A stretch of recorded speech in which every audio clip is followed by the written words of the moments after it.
or taking control over another man's mind, or taking control over another man's mind, or taking control over another man's mind, or taking control over his mind. Oh, uh-oh. We're getting feedback from your other computer if you want to put that on mute.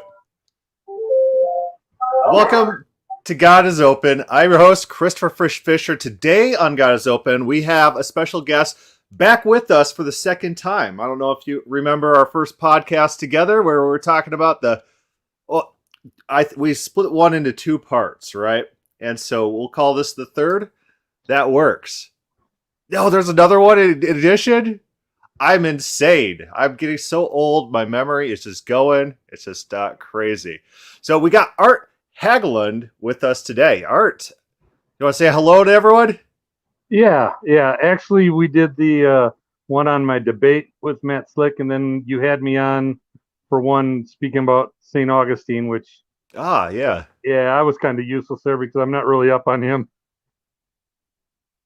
But it's good times. But today we are talking about a subject that's near and dear to my heart, the ontological argument. Now, this is a strange argument that Christians often use against, we'll say, atheists to convince them that there is, in fact, a God. There's a particular type of God, and that God must exist because the formula says that God exists in this capacity. So is that your understanding? Yeah, to me, it is going from an absolute religious-free philosophical argument to try to bring somebody else to God. And, that means that you're just in the five senses. And the Bible basically says you can't go to the spiritual from the five senses. It doesn't work. And so we don't want a straw man. So we're pulling up William Lane Craig's video on his channel. He's not speaking, so I don't know if he wrote it or anything like that, but it's from Dr. Craig Videos. I don't even know if it's affiliated with him, but it talks about the ontological argument from a pro-ontological argument perspective. And so we'll hear what they have to say. In the year 1078, a monk named Anselm of Canterbury astonished the world by arguing that if it is even possible that God exists, then it follows logically that God does exist. Anselm's argument came to be called the ontological argument, and it has sharply divided philosophers ever since.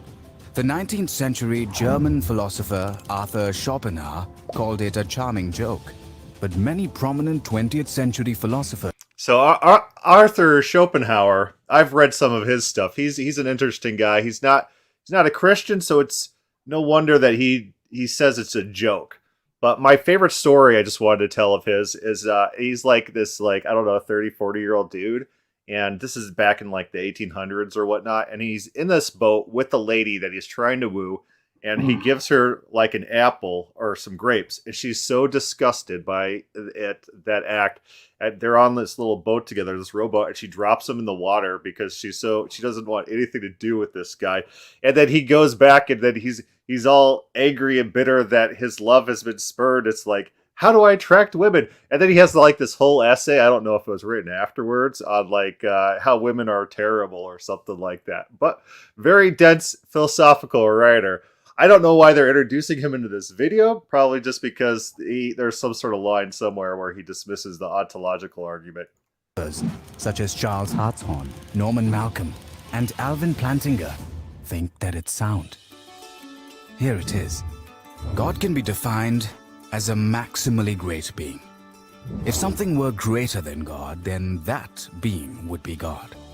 And in order to be maximally great, a maximally great being would have to be all-powerful, all-knowing, and morally perfect in every possible world.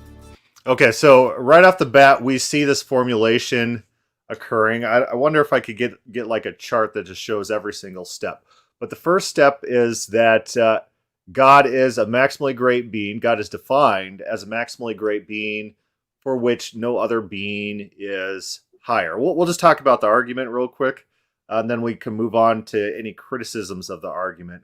The second step of the argument is that, if there is actually something greater than that, then that thing would be God. Therefore, whatever the greatest thing is, that's actually God. And then the second step is, this God has to have these properties: all powerful, all knowing, morally perfect in every possible world, which he's going to go on to define. Possible worlds are simply ways the world could have been. To say that something exists in a possible world is just to say that if the world were that way, then the thing would have existed. For example, even though unicorns don't exist in the actual world, it seems at least possible that they could have. So we can say that unicorns exist in some possible world. So I'd like us to note that for later. He said, it seems that they could have existed in a possible world. It seems that way. And a lot of times people confuse what they think seems to be the case with what is actual or what's even possible in their own model of the world. On the other hand, a married bachelor does not exist in any possible world because the idea of a married bachelor is logically incoherent. It could not possibly exist. So if it is possible that a maximally great being exists, then we can say that he exists in some possible world. But wait, a maximally great being would not really be maximally great if it existed in only some possible worlds. To be maximally great, it has to be all-powerful, all-knowing, and morally perfect in every possible world.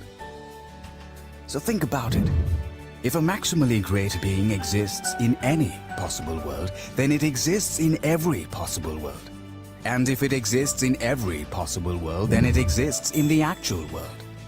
That is, a maximally great being actually exists. Thus, the atheist has to maintain not simply that God does not exist, but that it is impossible that God exists. Here's a summary of the ontological argument. Okay, here's our slide. We'll kind of back up a little to get that little shading off. But that's the ontological argument.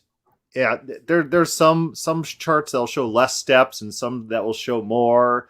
And so there's different variations of this.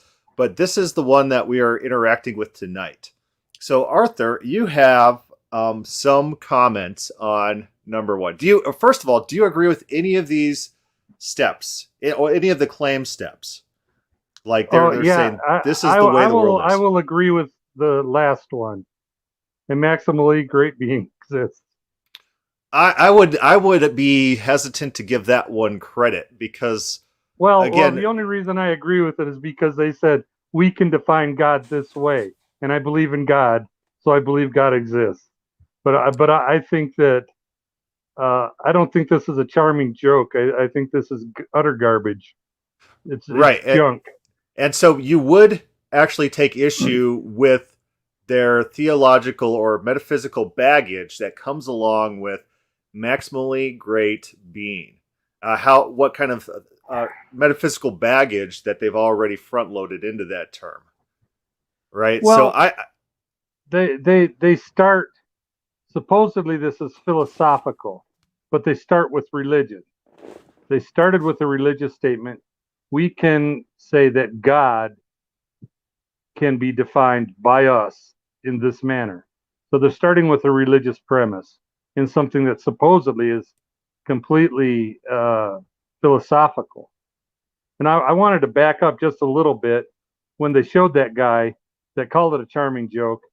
They're putting in front of your eyes one guy versus three guys. So they're trying to stack it in your psychology that more people believe this than don't. And truth is not majority rules. Right. And on top of that, a lot of philosophers don't like Schopenhauer. I tend to like Schopenhauer, but I would probably be in the minority. So it might even be, for those in the know, like a poisoning the well type of thing. Oh, I think that's exactly what it is. I know nothing about this guy, but I imagine that he might have been picked because he was considered a poor philosopher. Yeah, maybe. So, already, I think the video, it has a lot of artistic merit. They knew what they're doing. They knew how to frame their argument. They knew how to present, and I would be surprised if it's doing pretty well. Yeah, it looks like a couple million views, maybe, and so a lot of people like the framing of this video. But yeah, it Well, is. There is if that's it, that's it. How many? What's your average video count? I don't know, like a thousand, depending.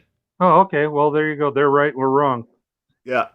But they do stylistically know how to draw people in and present an argument. Just that we take issue with their argument, right? Yeah, yeah. None of the trappings matter. So a maximally great being, they say, is defined as a being that exists against which there's no other greater being. And so it seems to me, I was talking to you the other day about Platonistic metaphysics. And Plato had this theory of the forms, the realm of the idea, in which there exists all sorts of objects that represented everything in reality. And this is how he framed the world. The world was a series of objects, and these objects have different values, different properties. Some properties were contingent, like a cat. Let's say a cat's not necessarily black, so it has a contingent property of color. It could be whatever color. And so they're framing the world as if there's a bunch of objects, and then they assign values to those objects. And then they say God is more valuable with certain objects than without. So, one thing I hear often is in terms of omniscience, they assign a positive value to every propositional knowledge statement and say if God lacks a knowledge statement, God is less valuable. Therefore, God can't lack a certain propositional knowledge statement because that would violate this maximally great being philosophy, this theory that they're putting out. But I don't think that there exists a world of forms. I don't think this Platonic forms is intuitive or intelligible, and I don't think that there's a metaphysical value system that's assigned to propositional knowledge by which God becomes more valuable by acquiring one piece of information that he didn't have before, for example. That's just one thing. They say if God acquires anything to himself, if God becomes happier through our prayer, if God becomes if God becomes less angry, or if God changes because of us, if God responds to our prayers, then God is valuing something outside of himself and changing for the better. Therefore, that's not actually God. That's what this maximally great being theology does. It adopts this Platonistic metaphysics that I just don't think are intuitive. So, your thoughts? Well,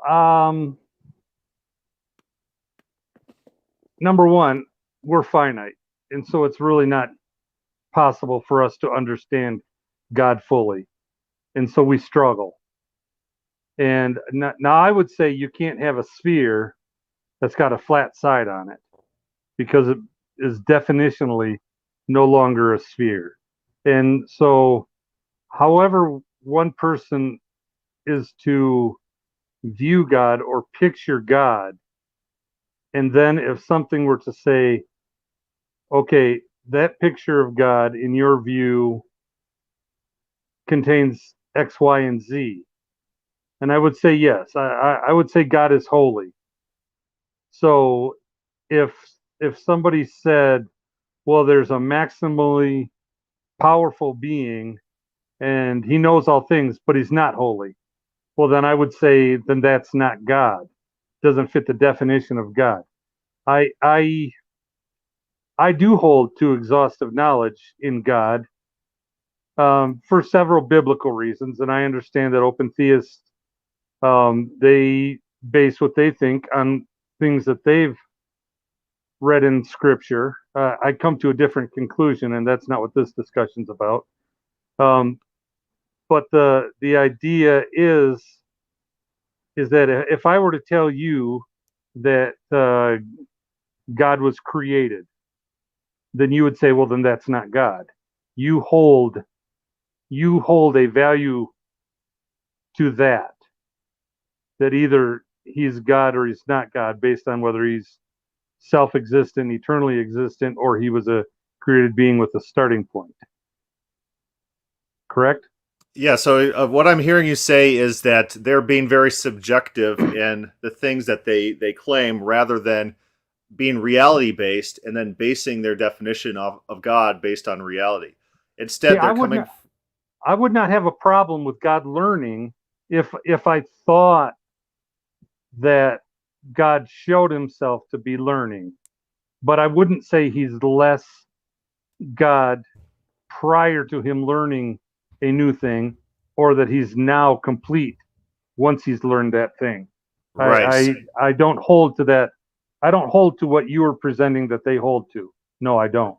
Right. So David has this comment: hats, lots of hats. It's because back when bit strips was a thing, I'd do the little cartoons like little people, and one of them Okay. was me getting in a metaphysical argument with a Will Duffy character about who has the greater God. And one of my characters are like, "Well, my God has one hat," and then Will Duffy's character is like, "Well, my God has two hats, and so now he's better than yours." And so it's like a God becomes better of a God the more hats he wears. It's this type of trivial nonsense, subjective, that we start getting into when we get into this Platonic metaphysics, where there's a value structure that you're assigning to God, as if there's some sort of objective values attached to metaphysical principles out in the ether, rather than Yeah, Go ahead. No, I said, no, I thought you were pretty much wrapping that up. yeah, so I just don't think there's a metaphysical value system attached to propositions in the ether. I don't think that is an intelligible model of the universe. Right, because I'm not more art if I learn something, and I'm less art if I didn't know that. And God made us in his image. So, basically I would say if I'm in his image, I'm not saying God's like me, I'm saying I'm like God. And so if I'm neither more nor less based on what I know, he's neither more nor less based on what he knows. I was going to say their description of God, a maximally great being that's in every possible universe. Well, they've started with their conclusion, and as everybody knows, that's a losing debate. That's begging the question. It's an argument by definition as well, right? And so let's say that I just make up a word, shakazoia, I don't know. And I say, well, this is a thing that looks like a pizza, and by definition exists in all possible worlds, therefore it exists. Like that, it's a non-intelligible argument, right? Yeah. I wanted to kind of backtrack just a little bit to just talk about how the God making properties, God's maximally great being making properties, they contradict with one another. Like God's omnipotence, that he can do anything, and then they'll have God being timeless and spaceless. So they're going to deny God the ability to go into time and to be space limited. They're going to deny God the ability to forget things. Remember, this is a violation of his omnipotence, being able to do all things. They're going to say there are things that God can't do, because what they have to do, because these properties conflict with each other, is they have to prioritize these properties against one another and decide which ones takes precedence, because their system's just not logically coherent when you look at it. All powerful is the most vague statement. It doesn't mean anything. Are we talking about brute strength, like a big tractor is more powerful than a Volkswagen Bug, with its only 30 horsepower versus 1,000 horsepower? Is that what all powerful means? I mean, isn't everything that God does based on a power? I mean, does he have the power to think? It's funny because this is something that touches every Christian, pseudo-Christian, non-Christian, purely philosophical arguments that can be made. What are the list of these powers that he has? And for example, if God is the non-existent false definition that Calvinism invented on sovereignty, that he controls all things, and if he knows you're going to do it, you can't do anything other, then God becomes not free because he knows what he will do.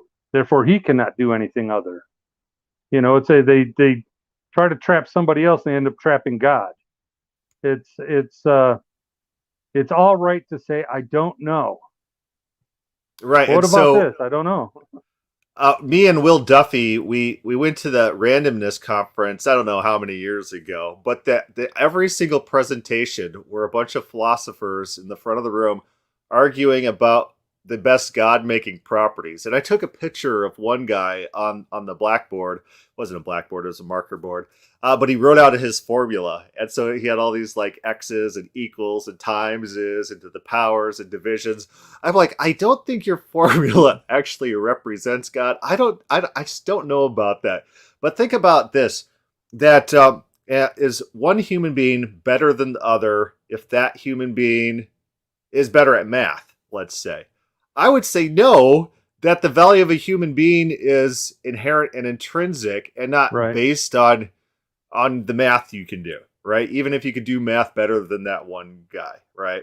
Well, And yeah, I would just say that a perfect human being would be metaphysically better.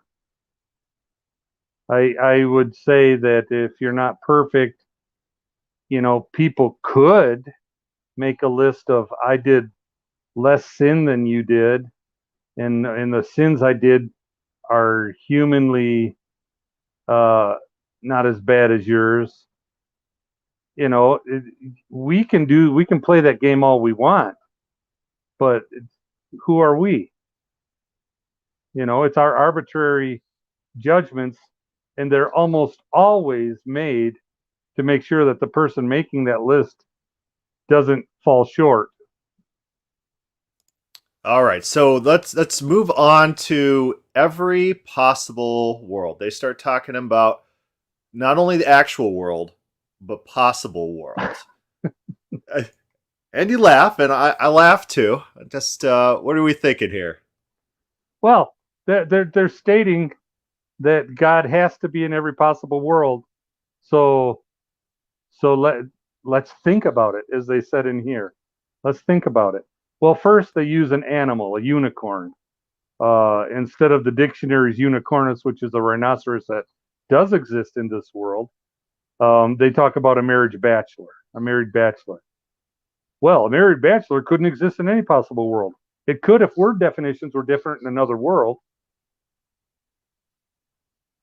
Yeah.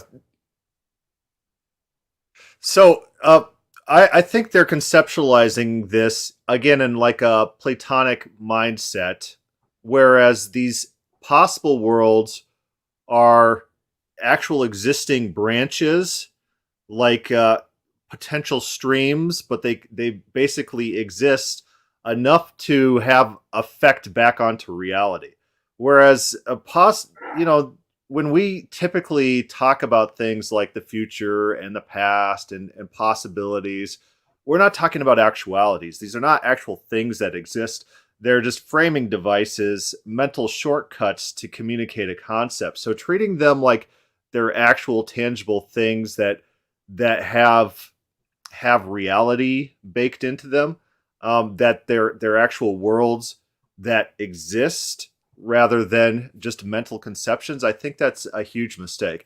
Will Duffy, I keep talking about Will Duffy for some reason, but he posted a comment once on his Facebook, probably like within the last month, saying that there's more combinations that 52 card deck of cards can make, more than all the atoms in the universe, something like that. So what they're claiming is that every time you and I play Up and Down the River, that there's all those worlds branching out from every single card game that we play. There's trillions and trillions of possibilities out into the existence, and they're all metaphysical realities in some sense of the word. But I just don't think possible worlds are a thing, and definitely not a thing that you could draw back onto ourselves. They say if God exists in one possible world, then he exists in them all. Possible worlds are not a thing, right? Right. I mean, to me, the best concept of a possible world would have been that that my older brother, who died before I was born, he died when he was 38 days old or something. I don't know. I wasn't around. But a possible world that he didn't die.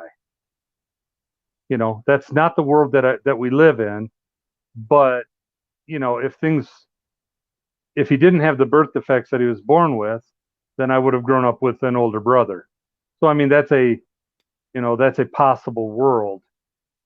But I argue that there's no other possible world than this one, because it's because this is the world that exists. yeah, it is the world that exists. And how can something else be possible? Okay, I put it like this: mechanically, it's possible. I try to. This argument also fits against the compatibilist free will idea of Calvinism, but it fits here too. Okay, my car is designed to go forwards and backwards, steer right, steer left. So when I come to a stoplight, there are possibilities, but there's only one reality. And so, do those possibilities matter? If I would have gone left instead of straight, or gone right instead of left, then that would be the world that unfolds. But it's not because it was a multitude of possible worlds. The possibilities in the actual world. And when you go to the past, it's written in stone. And so their question, this whole argument is, does God exist or does God not exist? To try to invent possible worlds and then say, well, there's no reason he couldn't. We don't base arguments on what isn't. We base arguments on what is, because what isn't is actually infinite. Everything that isn't is actually infinite. Everybody in the world could just start naming things that aren't. I could have had a brother. I could have had a sister. I could have had two brothers. I could have had two sisters. I could have bought a brown car instead of a red car. It just goes on and on and on and on. But that just isn't reality. And to say that, well, because this possible world where I bought a red car instead of a brown car could have had God, it just doesn't make. There's no more reason to argue for a maximally great being in a possible world than there is to just argue it in this world. There's no actual difference in what the argument can bring to the table.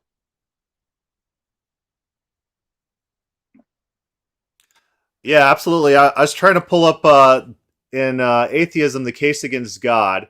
George H. Smith actually talks about this whole linguistical trick of necessary and contingent, and how these are just kind of categories that we've made up in our mind. Again, I don't think that possible worlds are a thing. It's a mental framing device that helps us conceptualize how things can turn out depending on how we use our volition, right? And how things will turn out, maybe even based on random chance, if you're rolling dice or whatnot like that. They're not actual worlds. They're not actual pathways. The only thing that exists is now. The past is just a memory, and the future is just a hope. We can't time travel. Time travel's an absurd concept. These places don't exist. And they definitely can't exist in the sense that you could use possible worlds to then impose reality on the real world or anything like that. It seems like a bogus concept.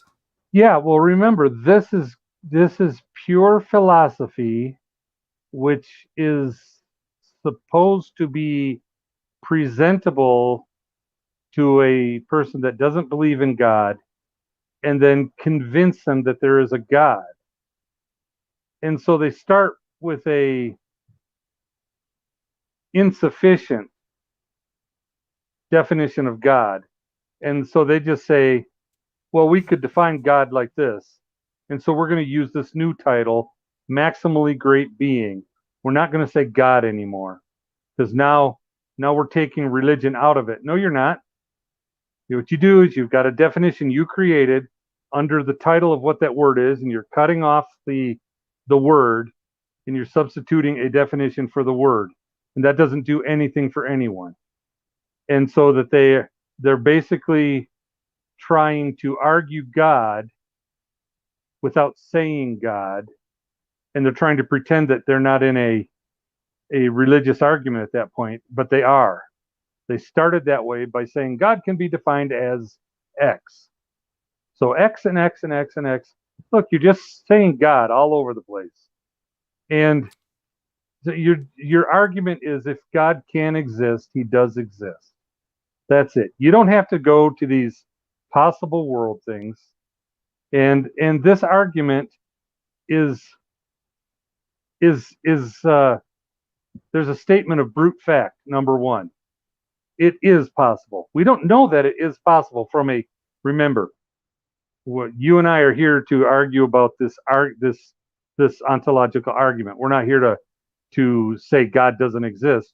We're here to say that this is a bad argument for these reasons. And if you're going for a purely philosophical argument and you state a brute fact, well, that's not established. And philosophically, I don't have to accept your insistence, your presupposition. I don't have to do that from a philosophical. You have to frame this as if, which they do in 3 and 4. But So, here yeah. they do. Yeah, go ahead. Yeah, so if you note, in every single step, there's in-baked presumptions, words being used, concepts being introduced and insisted upon, even if their formula works out, because something could be logically valid but not sound. Like if you say every cat is a ghost, Floki is a cat, therefore Floki is a ghost. Well, logically it flows, logically it's sound, but I think what they're doing in all these steps is that I don't think it's logically sound because they're introducing non-concepts. And so you can't just throw in non-concepts in your formula. Maybe you could call it logically sound, but it's not technically sound. It doesn't work because of the presumptions built into every single time. Every single sentence uses maximally great being, which is a subjective evaluation based on whatever people want to argue makes something maximally great based on metaphysics that hasn't been established. And then they start talking about possible worlds, which they haven't shown as an actual thing to be used in this fashion to impose dictates on reality. Well, not only that, but they said that atheists don't get off so easy by saying God doesn't exist. It says they must believe. Well, no, you can't tell anybody they must believe something. An atheist can't tell me I must believe there's no God. And I can't tell them that they must believe it's impossible for God. So, what this is, it's a statement that it is possible that God exists. Well, an atheist can say, I'm agnostic. I don't know that there's a God. I don't know that there's not a God. I don't see evidence of it because if there is no God, everything around us is everything around us. I exist. Everything around us exists. And it exists without God. And if there is God, the same things can be said, except you say it's all here because of God. So to say is a brute fact in the argument that it is possible that God exists. An atheist doesn't have to enjoin that. Doesn't have to deal with that premise. He doesn't have to accept it. And then to say a God exists, a God does exist in some possible world. They don't have to Okay, there are stories that people invent where there's no God in it. If people write a story and God doesn't exist in the story, is that a possible world? Well, if you read everything in their story, they're on Earth. Well, Earth exists. In the actual world is obviously possible. So, I mean, you could read everything in their story and say, well, that's a possible world. There's nothing inside this story that makes it impossible. And in the story, there's no God. So you can say there is a possible world where God absolutely does not exist. Right. Yeah, go ahead. Go ahead. So what they would respond to that, putting on their hat, is then they would say, because I've dealt with Molinists and I have to deal with them using these types of arguments, they'll say, well, that's not actually a possible world. It looks like it. You know, you could kind of read the story and there's no God. But that really isn't one, because it conflicts with this definition over here. And then you could probably double down and say, well, it's called atheist world, and the definition of atheist world is it's a possible world that possibly exists. Therefore, it exists in a possible world. Yeah, they can say via God definition. God can be defined as an aberrant thought in people's minds. And you know what?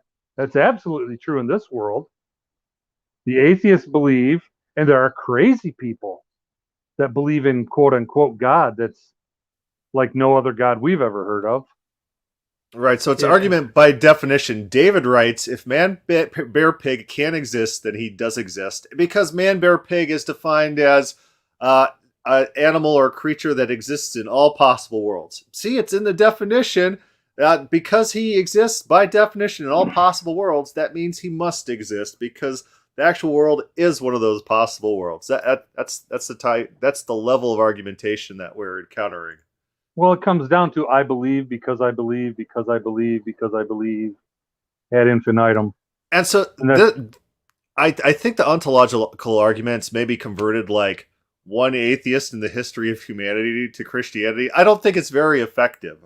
It might be like flash, shock, and awe enough to get a couple people, but I don't think on its face value it's that convincing to someone who already doesn't believe in God, because basically they're going to see that you're just trying to argue God into existence by definition. And so just look at point 5 and point 6. God exists in the actual world, therefore God exists. That's circular. That's absolutely insane for anyone to think that's a good argument. God exists, therefore God exists.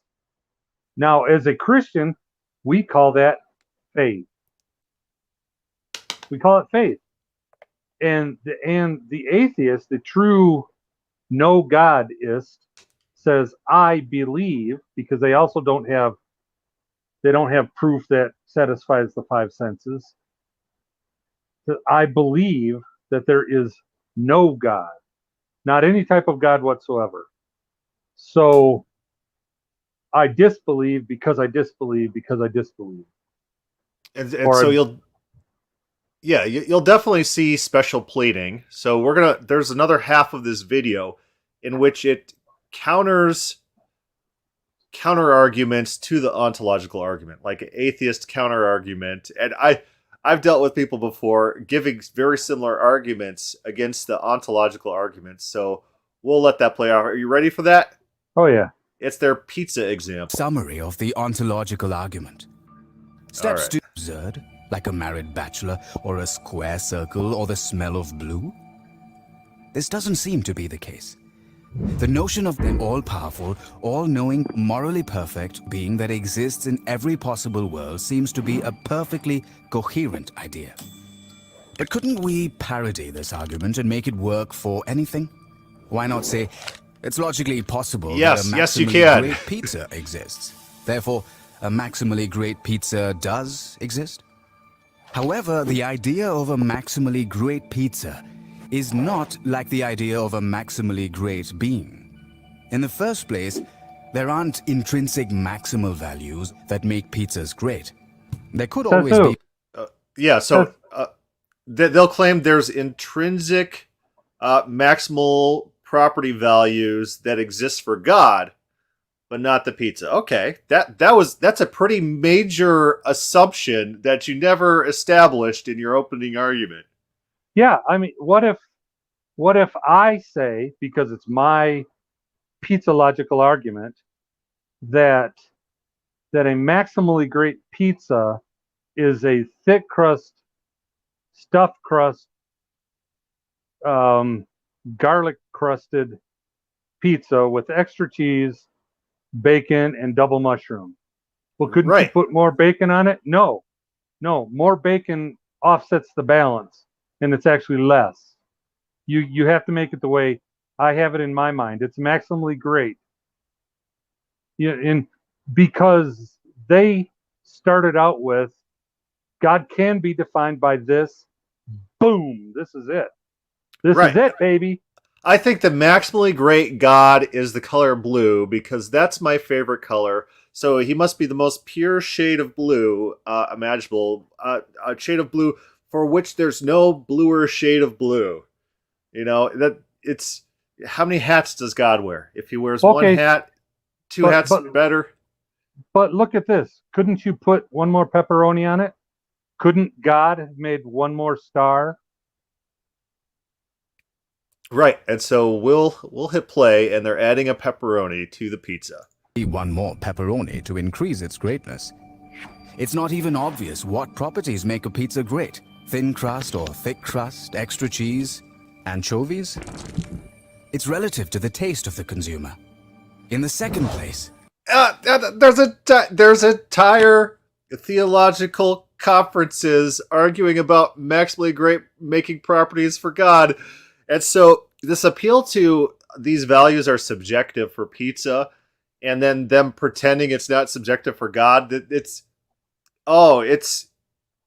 it self-delusional? Do they not understand what's going on here? Do they honestly believe that there's actual maximally great making properties for God that don't exist in the same fashion for pizza? It's all special pleading. My question is, do they realize what they're doing? Well, I don't think they do. And also, we discussed this before. I don't agree with it. Remember, we're attacking this argument. We're not attacking faith in God. We're not attacking scriptures or anything. But an argument could be made that God he made light. And then he made that light for a purpose. That darkness and that light cycle defines what a day is. So he was just setting the stage. Now, his first act is all the atomic mass in the universe. Wow, that's a lot of work. I mean, the atheist could say maybe that was the 100% force. He could not have made another star. He could not have made another planet. He could not have made another electron. And now the second day, he actually does a little bit less work. And in fact, he's just concentrating on the Earth.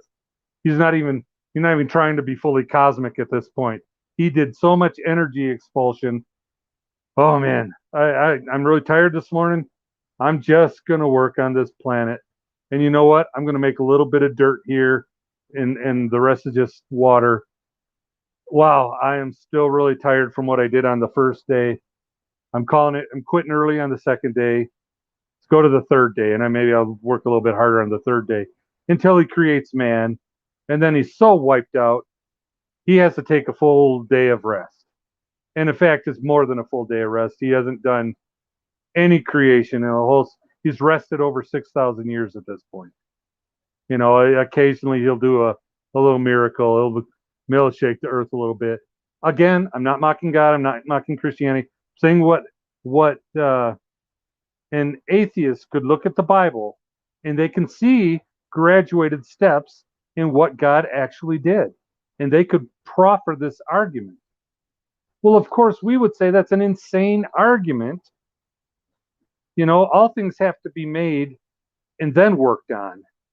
And if this is the jewel of God's eye, and he's really not worried about. And again, is God limited to only doing this work here?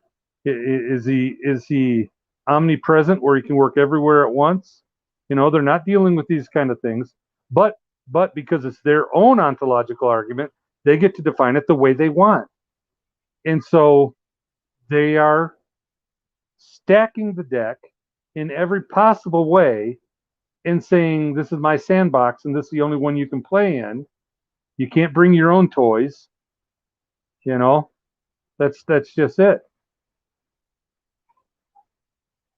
All right. We'll continue on and see what else they say A here. maximally great pizza would have to exist in every logical possible world. But that would mean that it couldn't be eaten. So it wouldn't really be a pizza, because a pizza...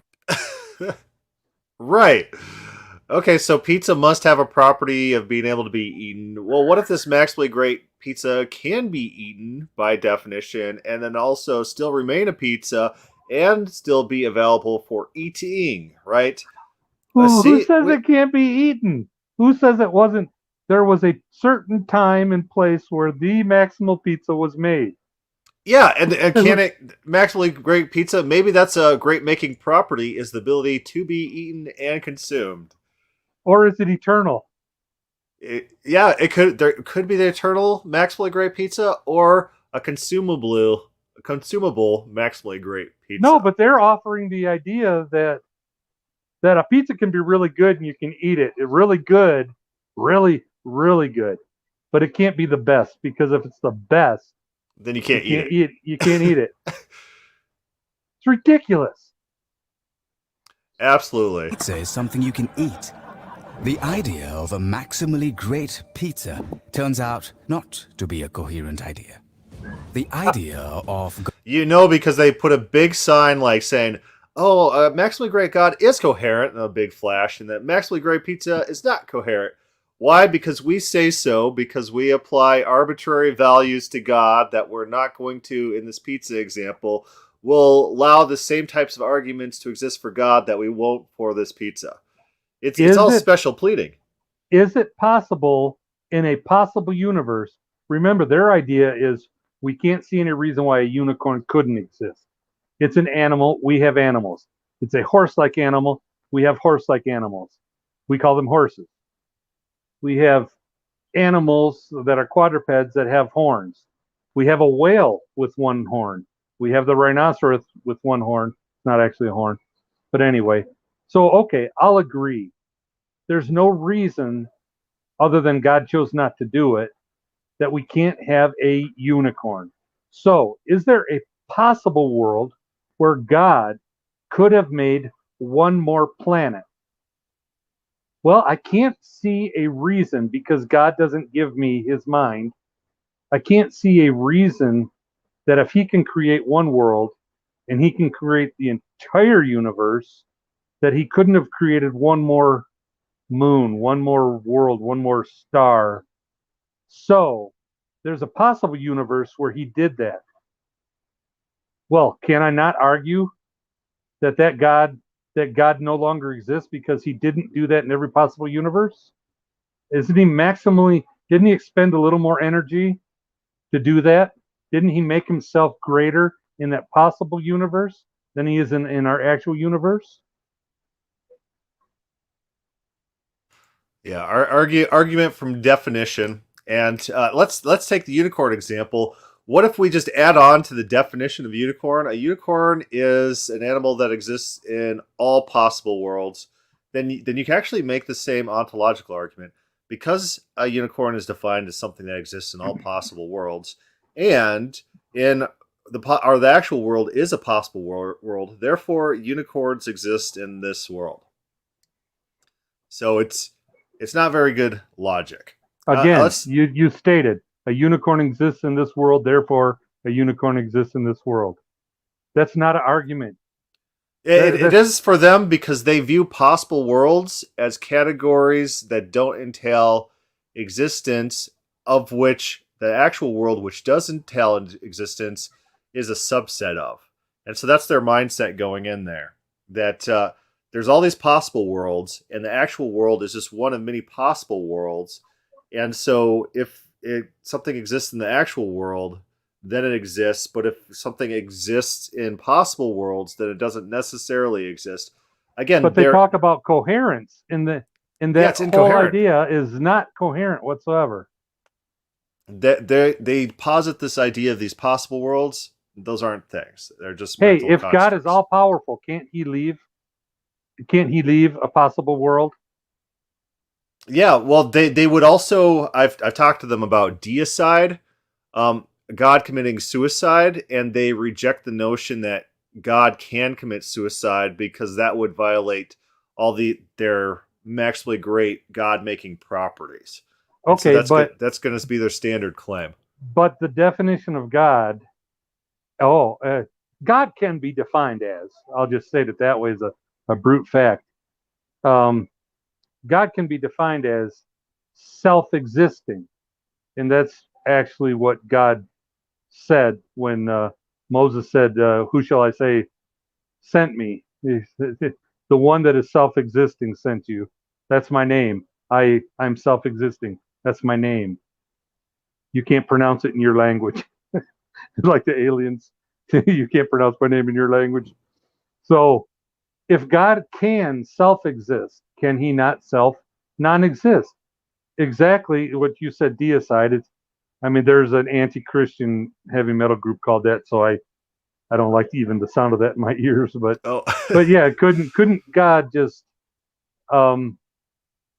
say, I made the plan, I've done everything, I'm God, I know that I've done everything, and okay, that's it, I'm done, including me, and he goes away? Or can't he just leave the possible world? Can't God, as many say, is outside of time and outside of space? Can't he just remain there and no longer be in this universe? He's yeah. all powerful. Can he do that? So putting on my Molinist hat, I would say those are not possibilities because they are logical contradictions of God's nature. God can't go against his own nature, and therefore God can't do things like sin. You and I, we could do sins, so we could do something that God can't, but God can't because that would violate his nature. But he still gets to retain his omnipotent status because his omnipotent status also has this further definition that is further nuanced that precludes any of these things we're talking about. God can do everything except that which goes against his nature and except that which would go against his maximally great property making things. This would be their argument. Right, because they've given God can be defined as, and they've stated three things. And it's really funny when they say that he has all knowledge. Basically, they've taken an apple and a peeler, and this is all power, the apple, and they've just peeled off one little bit of peel, and that is the particular power of knowing all things. Well, again, like I said much earlier, why didn't they just go ahead and peel back a whole bunch of other powers that we can discuss? Well, because I think they're on shaky ground with just peeling away one of them. And that way they can leave all powerful undefined, which means that limits anything you could possibly say, because they get to say, well, no, that's not our definition. Like you said, their argument is purely definitional, which they themselves are in control of, and it's their sandbox. Right. So we'll finish out this movie and see if they add anything of relevance. I don't think they're going to. God, on the other hand, is an intuitively coherent idea. Therefore, his existence is a possibility. And the ontological argument shows that if God possibly exists, then God actually exists. So let's brainstorm a metaphysical system that doesn't contain Platonistic metaphysical value-making properties. Well, maybe the world exists in, let's say, the presentist model. All that exists is now. There's no future. Futures don't exist. The past doesn't exist. It's just eternally a memory. now. Yeah, it's an eternally now. God exists. God has always existed. He's always existed in this state. It's not like God is getting better by gaining propositional knowledge, or God is getting better or worse through changes. Better and worse wouldn't be there. There wouldn't actually be those values except for subjective evaluations. There's not going to be. It's not going to have medical ties to the ether to even make these claims that God is getting worse. If God does something that we don't like, that doesn't make him worse. If he does something we do like, that doesn't make him better. If God learns something or grows in some way, or if God creates one more thing, that doesn't make him that much better, anything like that. Maybe the world exists in this, we'll say, morally neutral universe that we build our subjective evaluations off of how we interpret the universe, right? So there's not objects existing in metaphysical space like Plato, like he positive. Maybe it's a little less nuanced than that. I gave you the example the other day. I was talking to my kids. It's like, can you define a cat? And so they'd be like, oh, it's a small creature, 4 legs and fur. And then I pull up a picture of a dog, a terrier. I'm like, is that a cat? And they're like, no. And so they just have to keep nuancing. But the point of the fact was that labels are generalities. We form conceptions of objects loosely based on context. One video I like to show is about optical illusions, and the same color will look different to us depending on the surrounding context. I think at the end of the video, he has a purple light that's actually an orange light if you pull off the surrounding covers, but the light wasn't changed. The light wasn't filtered. It was the exact same light, just an optical illusion, because that's how our brain processes data. And so it's not like these objects exist in some ethereal space with metaphysical properties, like, oh, it has a property of color that could be toggled or anything like that. Instead, we build objects, we construct them in our own mind. We construct value sets in our own mind. There's not a value set that exists in the ether. And one example I give of this is for those who state that there is morality that's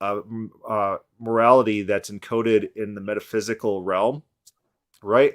It doesn't actually do anything for us unless there's practical consequences to our actions. Does that make sense? So yeah, it's the same to me. It's the same as when people just really want to argue and hammer about evolution. I've dropped my hammer on that and just said, look, can you point to me to one thing that the human race is better for by believing it's a fact that there was evolution versus the concept never existed? Our medicine doesn't change. Our food doesn't change. Nothing actually changes if you believe that or you don't believe it. The concept existed versus it didn't exist. So why be so headstrong to keep this argument going? If you win, what did you win? Again, I don't know if anyone's ever converted off of this argument, but I would be surprised. I have yet to meet someone who's been like an atheist, like, I don't believe in God. Oh, ontological argument. Okay, that makes sense. Add those up. Oh, I'm suddenly a theist. I just don't feel like that's a thing. And could you imagine going into a church and saying, if it's possible in some possible world that a maximally great being, by a new definition that I will give, doesn't exist, then he doesn't exist in every possible world, including this one. That's doesn't work. mm-hmm. And a good argument should work both ways, providing the base is true. And we start with this: God exists. I mean, that's their basis. Isn't philosophical, it's religious. God exists, and we can define him as this. Well, the 6 points of their argument just utterly fail. They just utterly fail because each one, in some way or another, is just saying the same thing, that God exists. God exists. God exists. God exists. Therefore, he exists in this world. Therefore, he exists. Mm-hmm. It's not an argument. Right. And so I would like to highlight that's my biggest takeaway from the ontological argument is the extent to which we have adopted Platonistic metaphysics, Platonistic realm of the ideals, the realm of the forms, and we've built these conceptions based on this metaphysical model, which is not intuitive. I don't think there's anything that recommends itself. Maybe people might want some sort of objective of values in the ether or something like that, but it doesn't seem that way to me at all. Value is subjective. Value is created by people who are evaluating objects. It doesn't exist independently of us. I'm no great philosopher, but I made a logic tree that to me can take somebody from atheism to faith much better than this. And you just have two columns. You go to the next point if the answer is yes, and if the answer is no, then you go to the second column, which leads you back to then there's no God. So the question is, can God exist? Yes or no? If there can be a God, we're going to go to point 2. If there cannot be a God, then column B, there's no God. Okay, can God be known? Yes or no? Well, if God can be known, we can go to the third step. If he can't be known, then we can't know that he exists, therefore there's no God. And a logic tree like that, if God can be known, then that means that he has to reveal himself. Can he reveal himself? Yes or no? Can he be understood when he reveals himself? Yes or no? And you can go through, and if he reveals himself, is he going to tell the truth? Because if he lies, we can't actually know him. If we can't know him, there's no God. So you can only end up with one possible true religious concept, because if there's more than one religious concept going on, Islam is true, plus there's another way to heaven through Christianity. No, because one of those is a lie, which means he's not telling the truth, which means we can't know him, which means he doesn't exist. Now, that logic tree is much more helpful and substantial than this ontological argument, because I'm not defining anything other than what is actually logical. If I sit there and lie to you about me, and then you're in a court testifying, well, do you know Art? Oh, yes. Well, okay. Where does he work? Well, he works at this company. No, he's never worked there. Well, he's married to Susan. No, he's married to Anna. He's got 6 kids. No, he's got 2 natural born and 2 adopted kids. Pretty soon they're just going to say this witness is valueless in your, or mixing some Spanish there, Your Honor. So, you're excused. You don't know the guy. That logic tree just is much better than the ontological argument. And, it's religiously based. I'm of the opinion that people don't convert to ideologies based on facts and convincing, that people tend to be emotionally based. And so telling someone a story is a lot more effective at conversions than giving statistics and logical, nuanced arguments.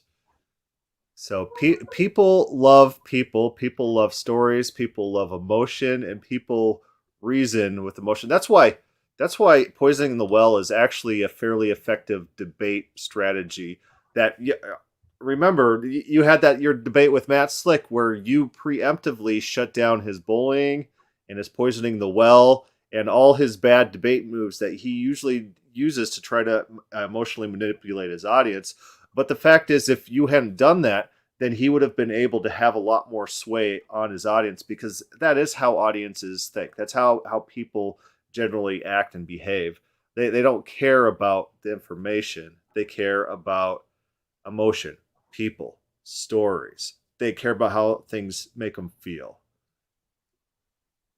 Yeah, there's a lot of people, especially with Matt Slick, that that when they see a debate, even if they start out on his side, they just don't want to have anything to do with him afterward because he's a despicable person. And Yes. so Okay. he can chase people to the other side based on what you said, emotionless. Yeah, but a lot of people on his side have their beliefs reinforced because they see it's my side against theirs, and our side is giving punches. We're rooting for the blue team over the red team, and rah rah, we win. Tribalism. Yeah, Tribalism at that definite point. tribalism. All right, so I think we've discussed basically all our talking points that we wanted to hit tonight on the ontological argument. Do you have any other areas you want to discuss, or then we can move into the closing here? No, I think based on I wrote out almost 3,000 words and I sent it to you, but I would say when they talk about the married bachelor, it's a non-point or non-winner because they're talking about an intrinsic thing with the unicorn. It's made up of muscle and tissue and is basically a horse that has a horn. But then they talk about the married bachelor, which is not a consistent comparison because you're talking about the actions of a person. And when they said, well, he can't exist in any possible universe, well, does Webster's dictionary have to be the same in every universe? I mean, at some point, the word bachelor was developed. And what if that meant an employed person? And what if married means you live in a house? So can't he be a married bachelor? Can't he be an employed person that lives in a house? Of course he can. So again, reinforces what you say about definitionalism is the soul of their argument, and there's no logic to it. It's here's what it is. I'm going to present what I present and you accept it. Ta-da! I've proven my point. So, yeah, going back to the part of the video in which they said, well, this possible world seems like it could exist. What I've experienced when dealing with Molinists is that they take what they feel could exist and they confuse it with what would exist in their model. So if fatalism is true, even though we might think something could exist, like a unicorn, it could exist, if fatalism is true, it really can't exist. And so even though you can't just use your perception of what could be to inform the world about what is actually possible, right? And so right now, I just caught a joke that they probably didn't even know they made. They're probably totally ignorant of it. Okay, they define God as a morally perfect being that exists in every possible universe. And he says, okay, so here's a singular universe that God could exist. Think about it. If he exists in this universe, if what exists in this universe? A being that exists in all universes? If this being that exists in all universes exists in this universe, it exists in all universes. Dude, your definition was it exists in all universes. Why are you starting out saying well, there's a possible universe that he could exist in? Well, I'm sorry, but that's a joke. It's a bad joke. I guess this idea of a charming, what did he say? It was a charming joke? I don't think it's charming. I don't think it's charming at all. A unicorn is a creature that exists in all possible worlds. And so then if you find a possible world in which a unicorn exists, you just say, see, it exists in this possible world, therefore it exists in reality or something like that. It's not a good argument. Anyway, no, because you're going to fiction land. You're going to fiction land and saying that proves in reality land. Right. That's the crux of that argument. We can't confuse our mental constructs of what could be with actual possible worlds. That again, it's a Platonistic model. It's they view the world, the timeline, as a branching tree with all things currently existing and able to interact with each other. and overlapping and able to feed back to reality. Again, I just don't think that's a good model of the universe. I don't think there's anything that commends itself. But we might be beating a dead horse in this possible world. And so we probably should end about there. Any closing thoughts for our audience? No, I just think our idea from the beginning was to show that it's a ridiculous argument. And I think we've done that. I think we've shown that it's not consistent. It's not logical. And you can't connect the dots that they say are there. Right. I fundamentally disagree with every step of the equation. And so we'll have to have you come back on again sometime to talk about other formulations like that. I think, what was your other idea? The Kamal. The Kamal cosmological argument. Yes, so maybe something like that. But I'm happy to have you back on the show. It's been a while, and so it's good talking to you. Thanks for having me. Oh, I'm more than happy to have you. So it's a good time. All right, well, take care. Yeah, we'll see you there. For people talking, if you guys have questions, comments, put that down below on the YouTube channel or start a thread on the God is Open Facebook page. Thank you for watching.